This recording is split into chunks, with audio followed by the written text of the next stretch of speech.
se ha hecho un estudio aproximado que existen alrededor de 40 millones de niños en estado de esclavitud, ¿verdad? Siendo abusados de 10 a 15 veces diarias, y que cuando llegan a una edad donde ya no son útiles, los abren para vender sus órganos.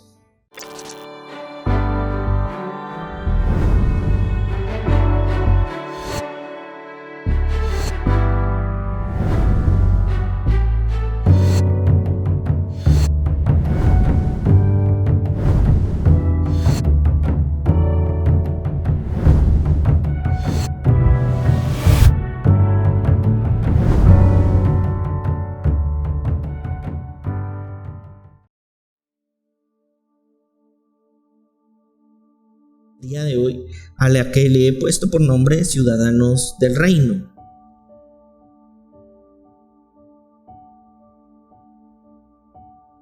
Yo escribía acá y me ponía a pensar, ¿verdad? Yo le pido a Dios que cada palabra que nos dé, nos ministre y nos libere, ¿verdad?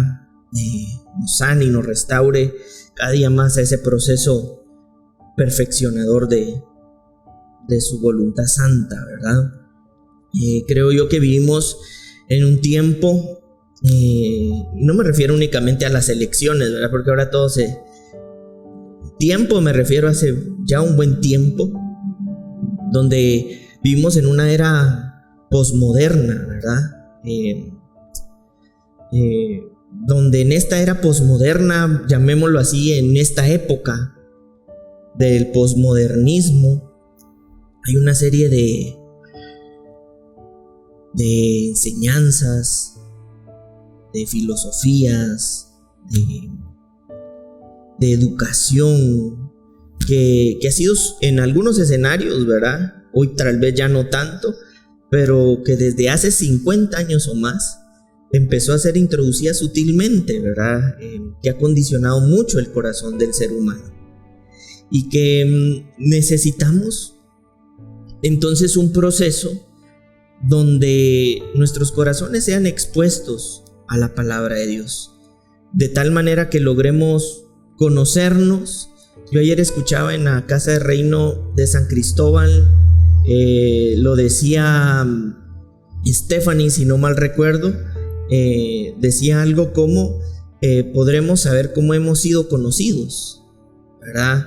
Y creo yo que necesitamos, por medio de este pacto nuevo en Dios, en Cristo Jesús, conocernos, redescubrirnos, saber quiénes somos, ¿verdad? Y si eso lo agregamos a que nacimos, como dice la carta a los Efesios, en una condición caída, y a veces en un entorno en donde Dios de alguna manera no es el orquestador de nuestra familia, ustedes ya se imaginarán qué forma ha tomado nuestro corazón, ¿verdad? Y creo yo que es donde necesitamos que por medio del Espíritu Santo seamos auxiliados, asistidos, restaurados, sanados, libertados, bendecidos, edificados y reconformados. Amén. Y para eso vamos a iniciar leyendo un versículo al que también le he dado duro en este tiempo. No es Romanos 12:2, sino 1 Timoteo capítulo 3 versículo, vamos a iniciar desde el 1. Iba a leer solo el 15, pero vamos a iniciar desde el 1. Palabra fiel. Es el apóstol Pablo escribiéndole a Timoteo, ¿verdad? Palabra fiel. Si alguno anhela obispado, buena obra desea. Pero es necesario que el obispo sea irreprensible, marido de una sola mujer, sobrio, prudente, decoroso, hospedador, apto para enseñar. No dado al vino, no pendenciero, no codicioso de ganancias deshonestas, sino amable, apacible, no avaro, que gobierne bien su casa, que tenga a sus hijos en sujeción con toda honestidad. Versículo 5, pues el que no sabe gobernar su propia casa, ¿cómo cuidará de la iglesia de Dios? Versículo 6, no un neófito, O sea, no alguien que un desconocedor en un tema, pero dice que lo conoce, ¿verdad? Es como que tú fueras un doctor neófito y pareciera que sabe, pero no sabe. Entonces es un riesgo, ¿verdad? No sea que envaneciéndose caiga en la condenación del diablo. También es necesario que tenga buen testimonio de los de afuera, para que no caiga en descrédito y en el lazo del diablo. Versículo 8. Los diáconos asimismo deben ser honestos, sin dobles, no dobles de la película, ¿va? Sin dobles, no dados a mucho vino, no codiciosos de ganancias deshonestas, que guarden el misterio de la fe con limpia conciencia, y estos también sean sometidos a prueba primero, y entonces ejerzan el diácono si son irreprensibles. Las mujeres a sí mismo sean honestas, no calumniadoras, sino sobrias, fieles en todas. O sea, ya no les dicen que no al vino, pero les dicen no anden diciendo cositas. Versículo 12. Los diáconos sean maridos de una sola mujer y que gobiernen bien a sus hijos y sus casas. Versículo 13. Porque los que ejerzan bien el diaconado ganan para sí un grado honroso y mucha confianza en la fe que es en Cristo Jesús. Ahora vamos a ver el versículo 14. Esto te escribo, aunque tengo la esperanza de ir pronto a verte, para que si tardo sepas cómo debes conducirte en la casa de Dios, que es la iglesia del Dios viviente, columna y baluarte de la verdad. E indiscutiblemente grande es el misterio de la piedad. Dios fue manifestado en carne, justificado en el Espíritu, visto de los ángeles, predicado a los gentiles y creído en el mundo, y recibido arriba en gloria. Bueno, vamos a enfocarnos en lo que dice el versículo 15, pero quiero como presentarles un panorama general de cuando el apóstol Pablo escribe esta carta. El apóstol Pablo escribe la carta a Timoteo, esta primera de Timoteo, luego de ser librado del encarcelamiento de Roma. Es decir, Pablo venía de estar preso y ahorita estaba libre. En ese tiempo estaba ocurriendo algo con la iglesia de Éfeso. Timoteo era el pastor asignado por parte del apóstol Pablo a la iglesia de Éfeso. Y en la iglesia de Éfeso se estaba viviendo un tiempo difícil. Digan conmigo, tiempo difícil. Es decir, Timoteo estaba siendo atribulado. Timoteo estaba siendo atacado. Y estaba siendo atacado porque juntamente con los judíos ahora creyentes, o sea, de los primeros cristianos de este siglo primero, empezó a introducirse una nueva corriente doctrinal o filosófica de la época, que era el agnosticismo, ¿verdad? Que de alguna manera veneraban a la diosa Diana, ¿verdad? Entonces empezó a surgir un como cristianismo mezclado, ¿verdad? Ya no era tan pura la palabra.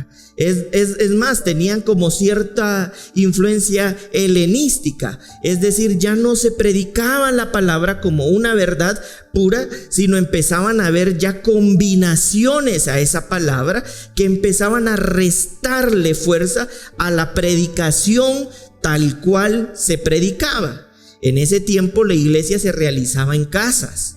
Entonces Timoteo estaba experimentando una serie de falsos maestros que traían esta combinación de doctrinas y se estaban introduciendo a la iglesia, distorsionando lo que por parte del apóstol Pablo habían recibido. O sea, le estaban dividiendo la iglesia. Entonces, para Timoteo ese escenario era complicado porque había gente que estaba abandonando la fe y otros que estaban creyendo en ese evangelio así medio combinado. Un evangelio que hasta el día de hoy ha corrido todavía por nosotros, pero al nosotros no tener conciencia de muchas de estas cosas, nos cuesta a veces discernirlo, conocerlo o distinguirlo, llamémoslo de alguna manera.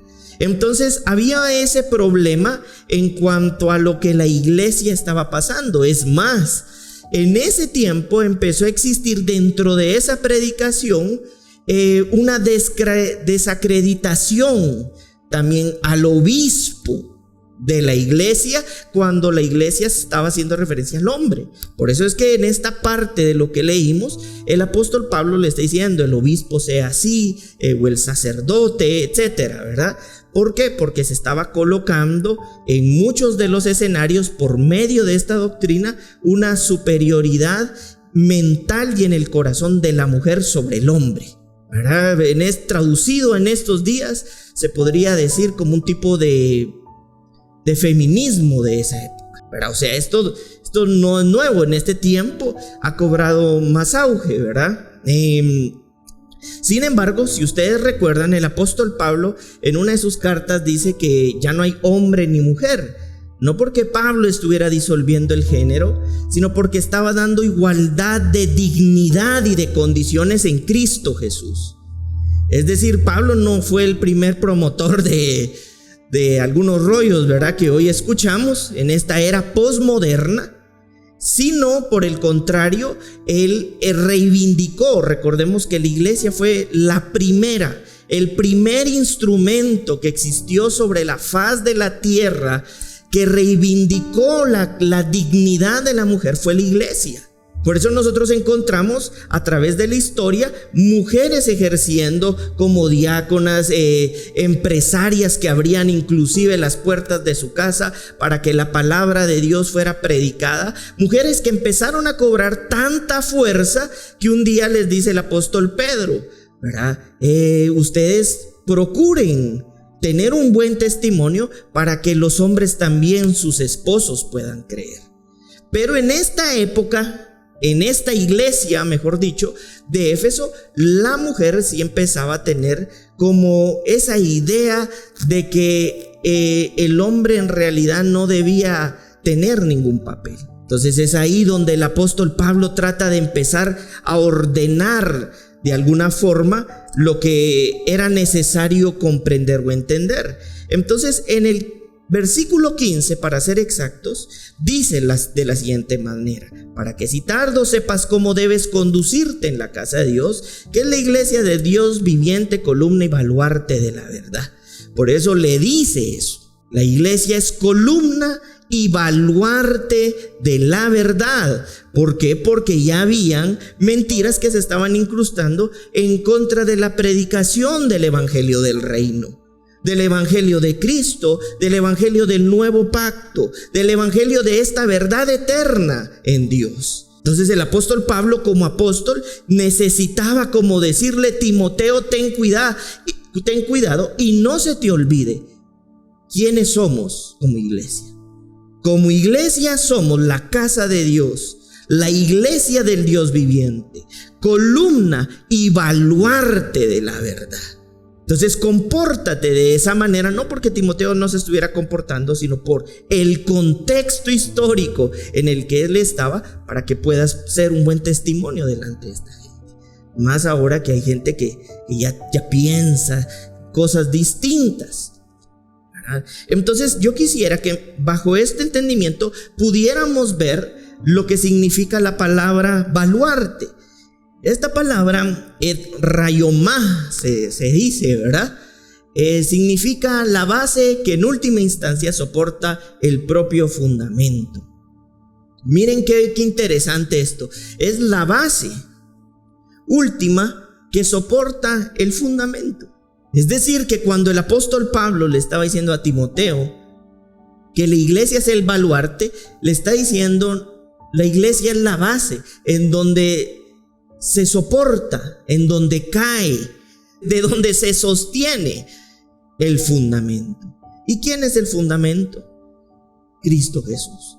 Es decir, claramente el apóstol Pablo le estaba diciendo que nosotros somos esa base que soporta el fundamento que es Cristo Jesús.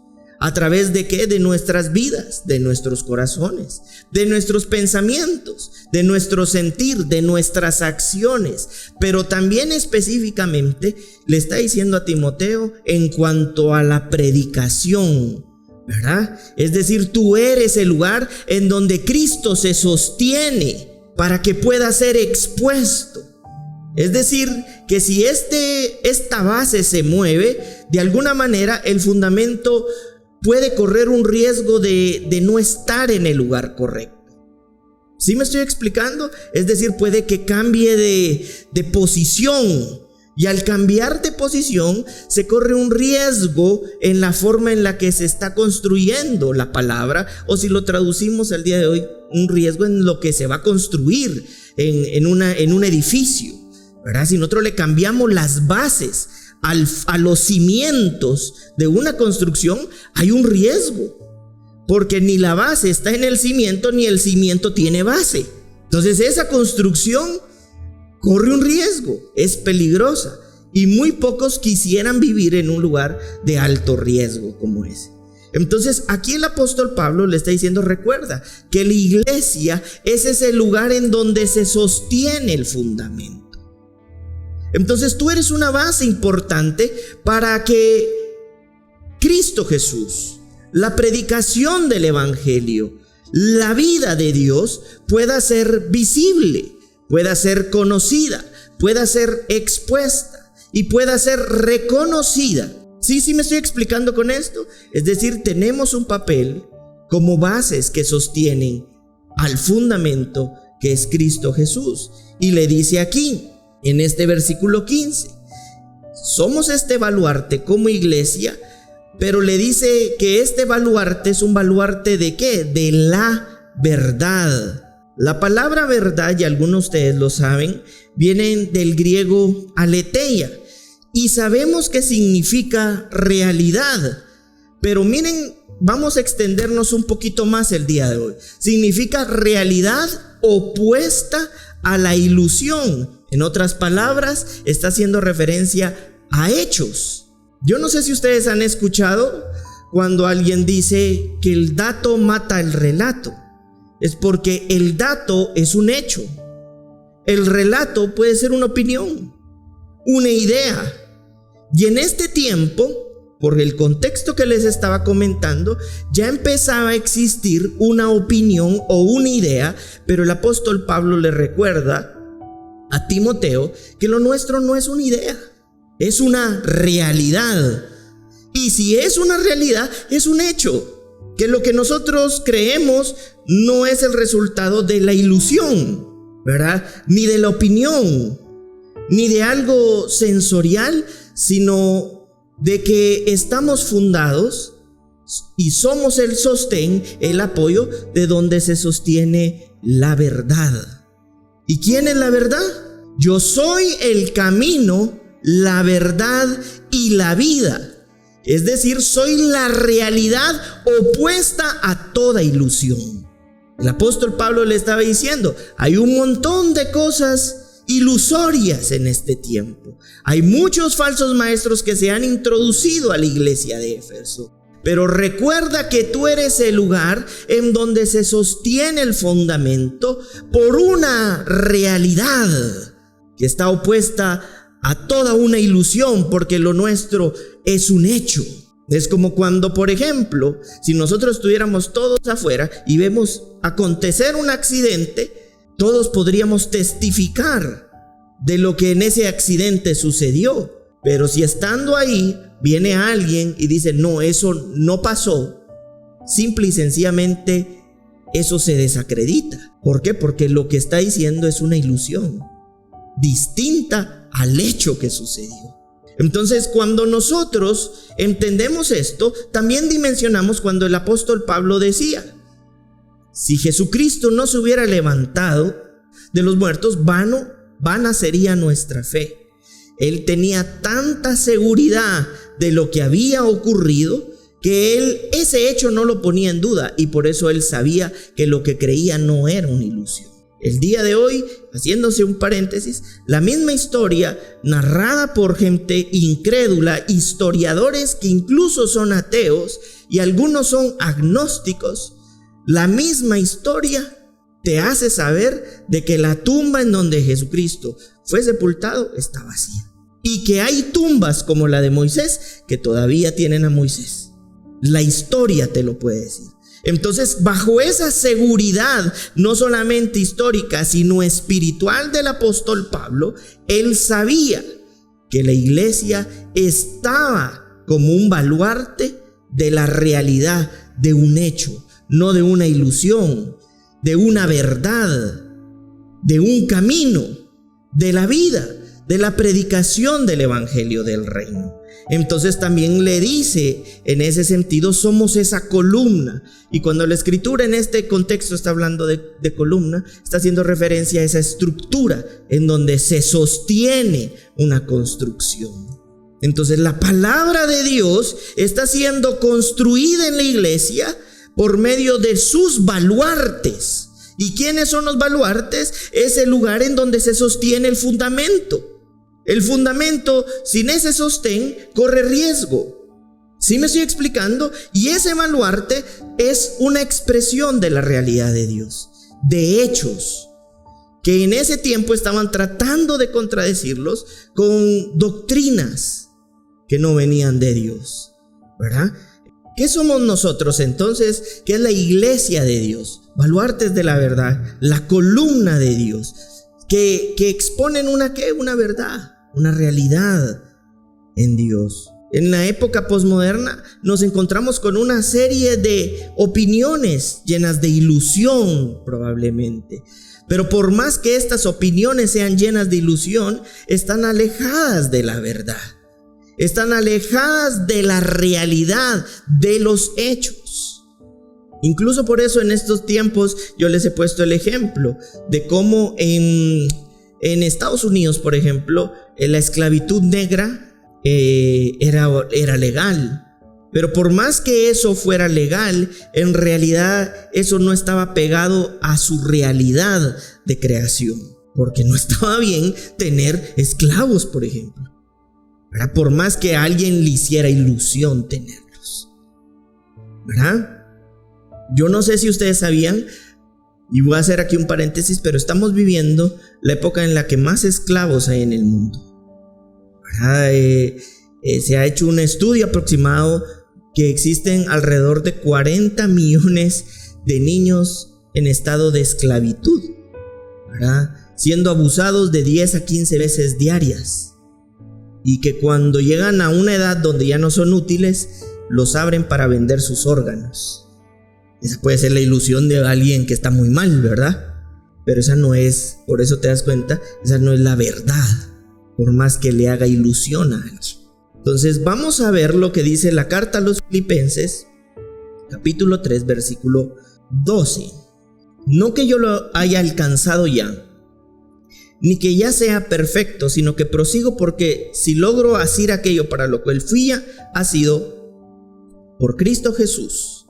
O sea, prosigo a la meta. Hermanos, yo mismo no pretendo haberlo ya alcanzado, pero una cosa hago, olvidando ciertamente lo que queda atrás y extendiéndome a lo que está delante, prosigo a la meta, al premio del supremo llamamiento de Dios en Cristo Jesús. Así que todos los que somos perfectos, esto mismo sintamos. Y si otra cosa sentís, esto también nos revelará Dios. Versículo 16. Pero en aquello que hemos llegado, sigamos a una misma regla, sintamos una misma cosa. Versículo 17. Hermanos, sed imitadores de mí, y mirad a los que así se conducen, según el ejemplo que tenéis en nosotros. Versículo 18, porque por ahí andan muchos de los cuales os dije muchas veces, y aún ahora les digo llorando, que son enemigos de la cruz de Cristo. Versículo 19, el fin de los cuales será perdición, cuyo Dios es el vientre, y cuya gloria es su vergüenza, que solo piensan en lo terrenal. Miren lo que dice el versículo 20, mas nuestra ciudadanía ¿está en dónde? ¿Está en dónde? De donde también esperamos al Salvador, al Señor Jesucristo. Y versículo 21 dice, el cual transformará el cuerpo de la humillación nuestra para que sea semejante al cuerpo de la gloria suya, por el poder con el cual puede también sujetar a sí mismo todas las cosas. Bueno, en el versículo 20 habla de una ciudadanía. Cuando estamos hablando de una ciudadanía, estamos haciendo referencia a un estado legal. Digan conmigo, un estado legal. Un estado legal que otorga derechos, pero también responsabilidades. Es decir, cada uno de nosotros, por medio del Espíritu Santo, participamos de una ciudadanía celestial, de una ciudadanía superior, de una ciudadanía gloriosa, de una ciudadanía eterna. Es decir, el deber de alguna manera de ser un buen ciudadano guatemalteco también está radicado, o los que tienen, si nos ven del extranjero, otra ciudadanía, está radicado en que primero podamos ser buenos ciudadanos de Dios, ¿verdad? Siendo buenos ciudadanos del reino y de Dios, entonces vamos a ser portadores de lo que el apóstol Pablo a Timoteo le decía: la iglesia es columna y baluarte de la realidad de Dios, no basada en las opiniones de Dios, sino en los hechos de Dios. Entonces, aquí nosotros podemos darnos cuenta que cuando empezamos a crecer en esta ciudadanía celestial, hay derechos que se nos otorgan. Como por ejemplo, ser un justo de Dios. ¿Cuántos justos hay en este lugar? Ser un santo de Dios. ¿Cuántos santos hay en este lugar? Ser un bendecido de Dios. ¿Cuántos bendecidos hay en este lugar? Ser perfectos de Dios. ¿Cuántos perfectos en Dios hay en este lugar? Ay, estos que se creen. Es que ahí es donde te das cuenta que esta no es una obra de nosotros. Por eso es que en Dios tú eres un justo. En Dios tú eres un santo. En Dios tú eres un bendito. Y en Dios tú eres un perfecto, aún siendo imperfecto. El apóstol Pablo lo dijo ahí: aún yo no pretendo haberlo alcanzado todo, porque soy imperfecto, pero le hablo a los perfectos, decía. Y es ahí donde es importante que nosotros podamos asumir y absorber esta palabra de Dios, para que entonces podamos ejercer esta ciudadanía celestial. En tu corazón, la realidad, el hecho indiscutible que en Jesucristo tú has sido bendecido, es una verdad. Exacto, con seguridad, con certeza, con realidad. ¿Eres un bendecido? Sí, soy un bendecido. ¿Eres un justo? Sí, soy un justo. ¿Eres un santo? Sí, soy un santo. ¿Eres perfecto? Sí, soy perfecto en Dios. Porque eso nos hace saber que eso que ahora tenemos como derechos por ser parte de la ciudadanía no viene de nosotros, porque no es de nuestra naturaleza o de nuestra humanidad en la que se produce. Entonces, si nosotros no logramos comprender que esta es la ciudadanía que nosotros ejercemos, o tenemos, mejor dicho, primero, ¿cómo entonces la ejercemos? ¿Cómo puedes ejercer algo que tú no sabes que eres y que tú desconoces que tienes? ¿Cómo puedes hacer uso de algo que tú ignoras que tienes? Es, por ejemplo, si tú no sabes que tienes las llaves del carro, tú no lo puedes usar. Por eso a su iglesia le dio las llaves del reino, porque le dio el acceso por medio de Cristo Jesús, para primero ser una columna, un baluarte de su realidad, pero también parte de esta vida espiritual es que Dios te ha hecho un ciudadano de Dios, un ciudadano del reino. Y como ciudadano del reino, un estado legal que te otorga derechos para entonces actuar como ciudadano. Es decir, Él no te hizo ciudadano solamente para que tengas los derechos, es para que actúes de acuerdo a los derechos que tienes. Entonces, si tú sabes que eres un bendecido, una bendecida, actúa como un bendecido. Por eso el apóstol Pablo le decía a Timoteo: echa mano de la vida eterna, porque cuando alguien empieza a comprender lo que tiene, lo usa. Echa mano de esto. Por eso es que Dios no nos hizo víctimas, nos hizo ciudadanos, columnas, baluartes de la realidad. Tú eres un ciudadano de Dios, y por eso es que ejerces principios de Dios. Porque diría alguien por ahí: estos son mis principios, pero si no te gustan tengo otros. Pero cuando nosotros entendemos que somos columnas y baluartes de Dios, ¿en función de qué ejercemos esos principios? De lo que somos. ¿Y quién tú eres? Una columna y un baluarte de la realidad de Dios. Una ciudadana de Dios que tiene derechos, pero como tiene derechos, ahora tiene responsabilidades. ¿Eres tú un bendecido? Sí. ¿Quieres ser un bendecido? Por supuesto que sí. Tu responsabilidad es actuar como un bendecido de Dios. ¿Quieres ser un justo en Dios? Por supuesto que sí. Tu responsabilidad es actuar como justo de Dios. ¿Eres un santo de Dios? Por supuesto que sí. Tu responsabilidad es actuar como un santo de Dios. ¿Sí te das cuenta?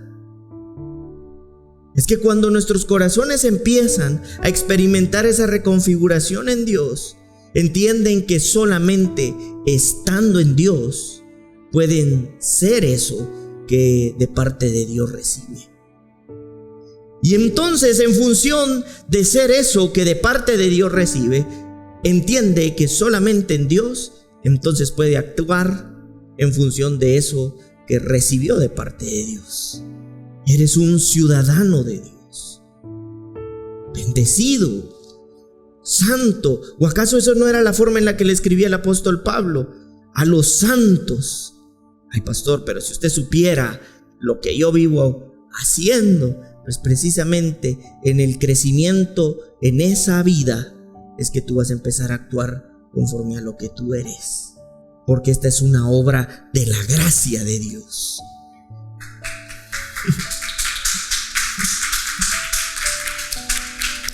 Por eso la gracia de Dios es bendita, es enriquecida. Eres un enriquecido en Cristo Jesús. Pastor, es que estoy en el peor escenario de mi vida. Sí, probablemente te pueda doler, puedas sentirte desgastado, puedes llegarte a sentir cansado, pero nunca te olvides que eres un enriquecido de Dios, porque va a ser más productiva tu estancia en medio de un escenario, entendiendo quién tú eres, que ignorándolo en medio de ese escenario. ¿Y por qué va a ser más productiva? Porque en lugar de victimizarte, vas a empezar, como dijo el apóstol Pedro, a ser afirmado, perfeccionado, establecido. ¿Puedes pasar escenarios adversos? Sí, pero vívelos como un hijo, como un ciudadano, como un ministro, como una columna, como un baluarte, porque has recibido riqueza espiritual como hijo y como ciudadano. El ciudadano que hace representar la vida del lugar de origen. Por eso los ciudadanos de un lugar se parecen mucho en temas culturales. Por ejemplo, si nosotros nos vamos a otro país, seguramente no vamos a encontrar el tamal que aquí se come. Vamos a encontrar otro tipo de tamal, porque es un tema cultural. El ciudadano representa el lugar de donde es originario, en cultura, hasta en forma de hablar. Miren, yo no sabía, pero en una ocasión estaba en Colombia. Perdí, bueno, hasta el día de hoy no sé si perdí, ¿cómo llamarle a eso? No sé si perdí, me robaron. Entré al baño, vibró mi teléfono, en el aeropuerto yo pensé que me estaban llamando, ¿verdad? Porque el teléfono estaba vibrando. Entonces agarré el teléfono y lo puse ahí, ¿verdad? Cuando vi no era llamada, entonces lo dejé ahí. Me lavé las manos, me sequé y salí ustedes del baño. Cuando regresé ya no estaba el teléfono, ¿verdad? Pero me pasó algo curioso. La experiencia es bien fea porque estás en otro país incomunicado, ¿verdad? Y no es que, ay, mira, regálame una llamada, voy a llamar a Tigo, ¿verdad? Que me lo bloquee, ¿verdad? O sea, ahí no sabes a quién llamar. La situación es de que me acerqué a algunas personas y me decían, usted como que es mexicano, ¿verdad? No, le decían, no, gracias, diría Darío. No son bromas. No, le dije yo, ¿verdad? No soy ella. ¿Por qué? Por el acento. Y miren, y nosotros estando aquí pensamos que no tenemos acento. Nosotros dentro de nosotros no escuchamos ningún acento. Pero cualquiera que nos escucha también, una vez, ¿verdad? Estaba hablando con un pastor de Bolivia, y el pastor de Bolivia empezó a hacer mi acento. Y cuando yo lo escuchaba decía, puro mexicano hace. ¿Verdad? Y era porque él así escuchaba que nosotros hablamos. Con esto que les pretendo o que trato de decirles es que cuando nosotros participamos de un lugar, tenemos hasta una forma peculiar de hablar, de ser, una cultura.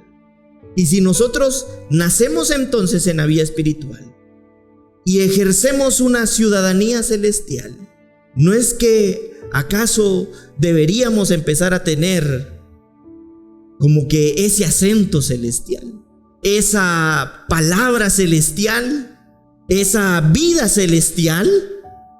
También les cuento una experiencia. Yo, para que el pelo me quede así, porque se me cae, tengo el pelo bien aguado, uso spray. Miren ustedes, allá en Colombia no se consigue spray. En Bogotá no existe. ¿Y saben por qué no existe? Porque no se llama spray. No lo conseguía. ¿Saben dónde conseguí? En una farmacia, ¿verdad? Y cuando se me quedaban viendo así bien raro, lo que usted quiere es laca, me dijeron. Sí, tal vez eso es. Quiero ver qué es, le digo. Y me llevaron el bote. Sí, ese es. Pero ¿por qué les estoy contando yo todo este tipo de cosas? Porque tu ciudadanía es inevitable que te dé identidad. Y es inevitable que otros la reconozcan. Y que aún estando en un lugar extranjero, se haga visible de que tú representas el lugar de donde tú veniste. Y si tu ciudadanía es de Dios, y si nuestra ciudadanía es de Dios, es inevitable que entonces donde estemos la ejerzamos por nuestras costumbres, por nuestra cultura, por nuestra forma de hablar, por nuestra forma de creer, de pensar y de ser en el lugar en el que nosotros estamos. Entonces, ¿qué les trato yo de alguna manera de decir con todo este tipo de cosas? Cuando tú empiezas a crecer en el entendimiento de que tú eres un ciudadano del reino, es inevitable que a ti se te reconozca como un ciudadano de Dios, que tiene un derecho legal, pero que también está ejerciendo la representación responsablemente de ser un justo de Dios, de ser un santo de Dios. Vamos a ver lo que ciudadanía significa. Ciudadanía significa, viene del griego politeuma, y hace referencia a una forma de gobierno, a una vivienda o a la representación de una comunidad. Es decir, que cuando la Escritura nos está hablando de que nosotros somos ciudadanos del reino, nos está diciendo que representamos una forma de gobierno, que representamos el lugar de donde vivimos y la comunidad a la que representamos. Tú eres un ciudadano celestial. Tú eres un ciudadano de Dios. Y por eso tú tienes una forma de gobierno en tu corazón. ¿Se recuerdan lo que significa pater en Hebreos 12:9? Padre. En Hebreos 12:9 habla de padre, que traducido al español del griego pater significa origen, o aquel que ha infundido de su espíritu y su naturaleza y propósito en otros, para entonces gobernar sus mentes, para gobernar sus corazones, para gobernar sus pensamientos. Dios nos estableció en esta tierra como peregrinos de esta tierra. Por eso dice la Escritura que somos peregrinos y advenedizos y conciudadanos de los santos. Porque es igual como ir a otro país, es inevitable que tú representes en tu forma de ser lo que gobierna tu corazón, la comunidad a la que tú perteneces y el lugar en donde tú vives. En otras palabras, el origen que tú tienes. Por eso es que ser padre, traducido al español, es ser el origen que gobierna tu corazón. Y si nosotros somos ciudadanos de Dios, es porque el origen del Padre gobierna nuestros corazones. Y entonces, si estamos en esta tierra, ¿qué ciudadanía nosotros representamos?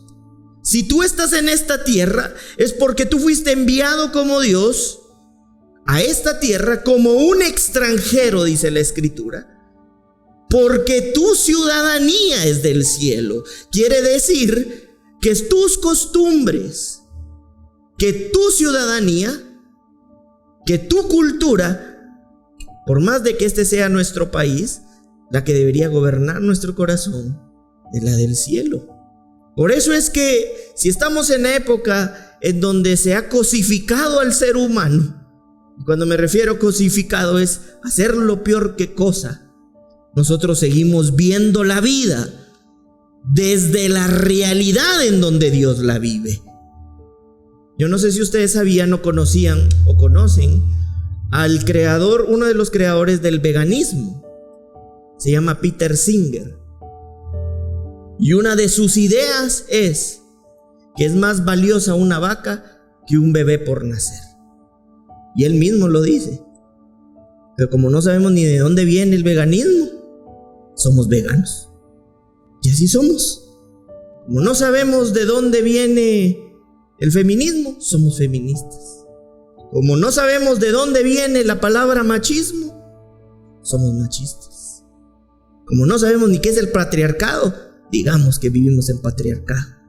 El patriarcado es una condición feudal que ejercían los políticos, tanto dentro y fuera de su casa. No tenemos esa figura. Y así hemos cosificado al ser humano. Hoy un bebé es menos valioso que una vaca, como dice Peter Singer. Hoy que un padre se enferme y esté en estado crítico, desconectarlo y que se muera. Y promovamos la eutanasia, ¿verdad? Porque mucho gasto. Porque seguimos pensando que somos ciudadanos de esta tierra y entonces participamos de toda la cosificación y hemos perdido nuestra realidad. El primer instrumento que utiliza Dios para devolver la dignidad al ser humano es la iglesia, porque nos devuelve a nuestro origen. Y si nos vuelve a nuestro origen, somos devueltos a esa condición en donde entendemos que es ser un hijo de Dios. Hoy ya no se sabe si se es hijo de Dios o no. Y era donde yo bromeando les decía: estos son mis principios, pero si no te gustan, tengo otros. Cuando tu ciudadanía te hizo un justo, habla y piensa como justo. Te hizo un santo, habla y piensa como santo. Te hizo un bendecido, habla y piensa como bendecido. Te hizo un hijo enriquecido, habla y piensa como enriquecido.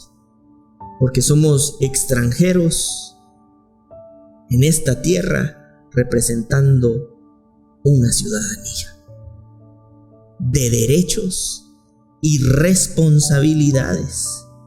Yo escribí acá: la voluntad no existe sin algo querido.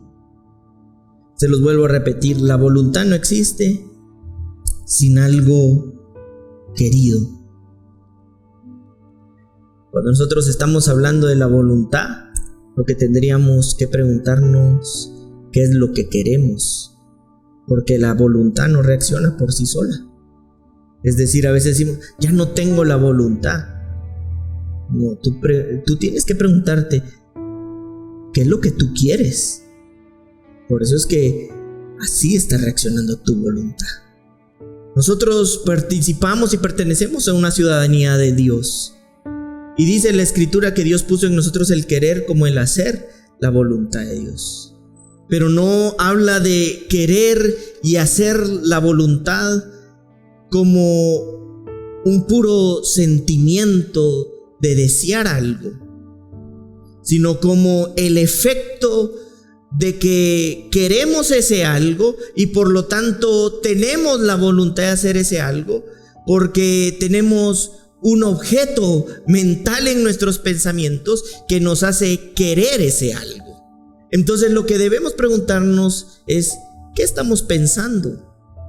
Eso que tú estás pensando es lo que tú estás queriendo.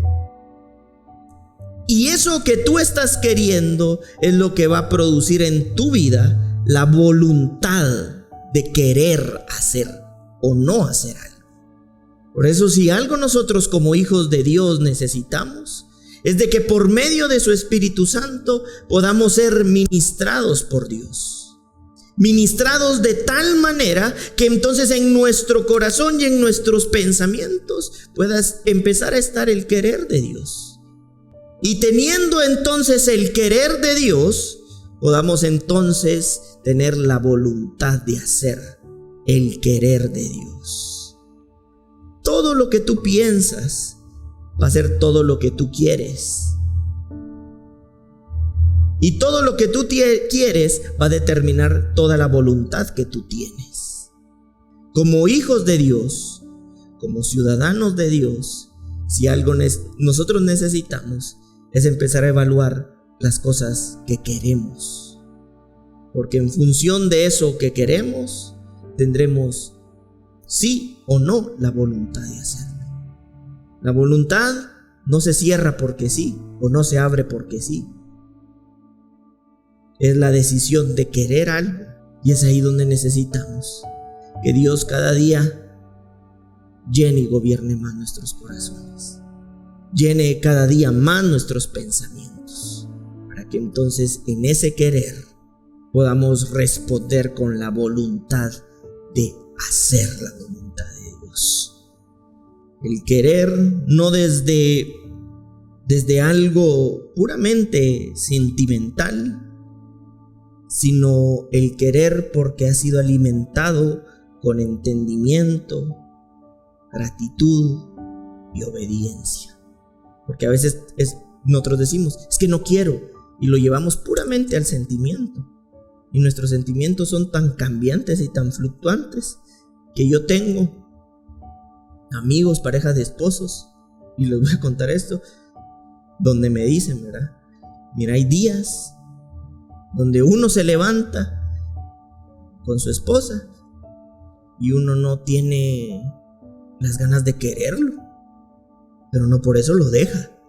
O sea, hoy no, dame mi espacio, porque no es ese querer puramente sentimental, sino entendimiento, de gratitud, de obediencia. Entonces, traduciéndolo a los esposos, hoy no tengo ese sentimiento, pero yo decidí amarte y ser tu esposo, ¿verdad? Solo dame chance hoy. Pues algo similar pasa con la voluntad de Dios. Ese querer del que habla la Escritura no habla de ese querer del puro sentimiento, sino del entendimiento, de la gratitud y del compromiso que se tiene con Dios. Porque a veces así es como decimos, ¿verdad? No me nace. Y lo llevamos a este versículo. Pero habla de ese querer, el querer que está sujeto a que entiende que está vinculado en un compromiso. Por eso el esposo o la esposa no deja a la esposa el día que amanece así, porque sabe que está comprometida o comprometido. ¿Sí me estoy explicando? Ese querer es un acto de obediencia. Ese querer es un acto de entendimiento. Y ese querer es un acto de gratitud que te lleva al hacer la voluntad de Dios. El querer determina la voluntad que tú tienes. Si en tu corazón y en tus pensamientos tú empiezas a querer por el puro sentimiento otras cosas, entenderás por qué está reaccionando tu voluntad de la forma en la que está reaccionando. Pero si cada día lo llenan más de Dios y de su propósito, en ese entendimiento y en esa obediencia vas a realizar la voluntad de Dios. Y con esto voy a ir cerrando. Bueno, yo escribí acá y esto lo quiero vincular con Juan 3:3. La voluntad responde al objeto mental. Se los voy a volver a decir. La voluntad responde al objeto mental. Con razón en Juan 3:3 Jesús dijo que para ver el reino de Dios necesitábamos nacer de nuevo, ver cómo interpretar y discernir. Es decir, para tú tener el reino de Dios como un objeto mental, tú lo tienes primeramente que ver, discernir, interpretar para que se convierta en tus pensamientos una realidad. Y cuando eso empiece a convertirse en una realidad, la voluntad va a responder a ese objeto mental. Tu voluntad, la voluntad, siempre va a responder al objeto mental. ¿Qué estamos pensando? ¿En qué hemos invertido nuestro tiempo? ¿En qué nosotros vivimos pensando? Y en función de eso va a reaccionar la voluntad. Y si Dios se convierte en esa realidad, como dice Juan 3:3, de ver el reino de Dios, y eso empieza a gobernar nuestras mentes y nuestros corazones, adivinen qué cosa, a qué cosa va a empezar a responder la voluntad que tenemos. Al reino de Dios. La voluntad responde al objeto mental. Y por eso es que nosotros necesitamos lo que dice Mateo 19:14. Como ciudadanos de Dios, como hijos de Dios, dijo, pero Jesús dijo, dejad a los niños venir a mí y no se los impidáis, porque de tales es el reino de los cielos. Dios no nos invita a quedarnos en una condición infantil, pero sí a tener la actitud y el corazón de un niño para aprender. Yo no sé si tú te has dado cuenta, pero un niño te pregunta no para poner en duda lo que tú estás diciendo, sino porque verdaderamente quiere tener el entendimiento que tú tienes sobre ese algo que te pregunta. ¿Por qué lo haces así? En otras palabras, es como decirte, enséñame. ¿Y por qué haces esto? No porque crea o quiera ponerte a ti en duda, sino porque quiere saber por qué tú lo haces. Quiere entenderlo.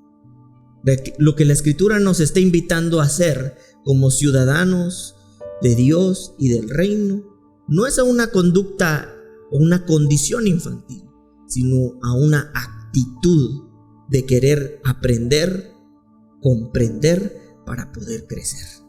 Nosotros como hijos de Dios, si algo necesitamos, es de que Dios vaya llenando nuestros corazones y nuestros pensamientos, para que en función de eso, entonces la voluntad que tenemos empiece a responder al objeto mental que tenemos. Y ese objeto mental va a ser el resultado de lo que de tus pensamientos tú estás lleno. Si tú empiezas a pensar todo el tiempo alejado del diseño de Dios, va a ser inevitable que tu voluntad termine reaccionando lejos del querer de Dios.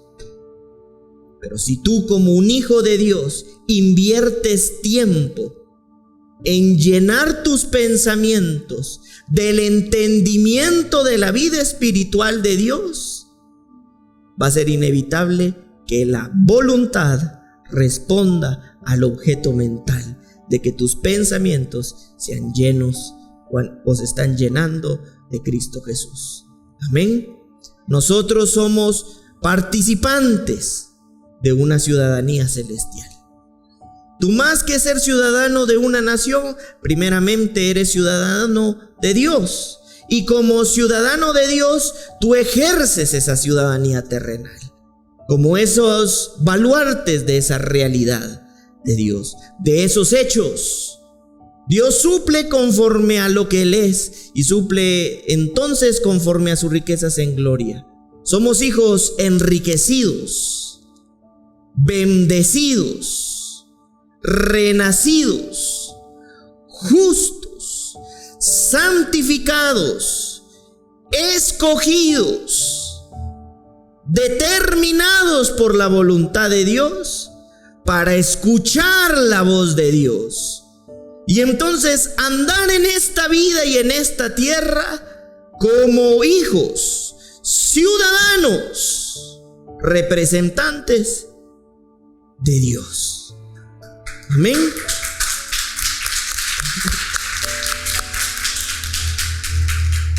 Por eso es que dice la Escritura que nosotros somos ¿qué? Sal. En otras palabras, habla de que somos preservadores de esta tierra.